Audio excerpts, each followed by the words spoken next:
നമ്മൾ പരിചയപ്പെടുന്ന എല്ലാവരും നമുക്ക് പ്രിയപ്പെട്ടതാവണം എന്നില്ല.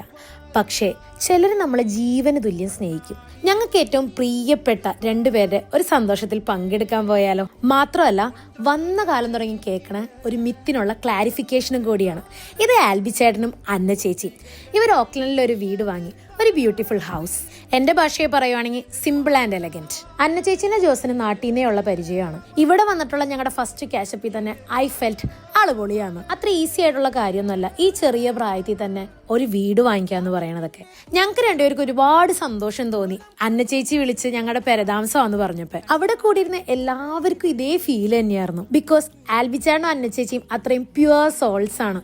അവിടെ കൂടിയിരുന്ന 90% ഫ്രണ്ട്സ് തന്നെയായിരുന്നു. അതുകൊണ്ട് തന്നെ ടു സെഡ് കാര്യങ്ങൾ കോർഡിനേറ്റ് ചെയ്തതും ഫ്രണ്ട്സ് തന്നെയായിരുന്നു. എനിക്ക് അവിടെ ഒരു സർപ്രൈസ് ഉണ്ടായിരുന്നു.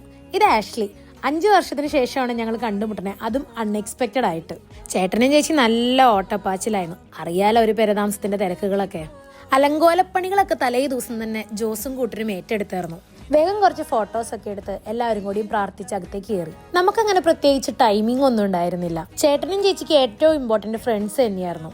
അതുകൊണ്ട് നമുക്ക് വേണ്ട ഫ്രണ്ട്സ് എല്ലാവരും വന്നു കഴിയുമ്പോൾ നമ്മൾ വേഗം പാലൊക്കെ കാച്ചി ഒരു ചെറിയ കേക്കൊക്കെ മുറിച്ച് ഞങ്ങൾ ഞങ്ങളുടെ ഹാപ്പിനെസ് ഷെയർ ചെയ്തു. ഫുഡ് സ്പേസ് സെറ്റ് ചെയ്തിരുന്നത് നമ്മുടെ ബാക്ക് ഡെക്കിൽ ഒരു ടെന്റ് കെട്ടിയിട്ടായിരുന്നു. ബട്ട് റിയൽ ഫൺ ബാക്കി ഗസ്റ്റ് എല്ലാം പോയിട്ട് നമ്മൾ ഫ്രണ്ട്സ് മാത്രം അടിച്ചു പൊളിച്ചതായിരുന്നു. ഞാനും ജോസും ഫസ്റ്റ് ടൈമാണ് ഇവരെയൊക്കെ മീറ്റ് ചെയ്യണത്. റോണമ്മ എപ്പോഴും ഇവരെ കുറിച്ച് പറയുന്നുണ്ടെങ്കിലും ഇവർ ഇത്ര പൊളിയാണെന്ന് ഞങ്ങൾ വിചാരിച്ചിരുന്നില്ല. ഇവരെയൊക്കെ ഞങ്ങൾ പരിചയപ്പെടുത്തിയതിനും ഫ്രണ്ട്സ് ആക്കിയതിനും ആൽബിച്ചാനും റോണ ചേച്ചിക്കും A huge amount of thanks. So happy that you guys made A home away from home. അപ്പം അത്രയേ ഉള്ളൂ. Good night lovely people.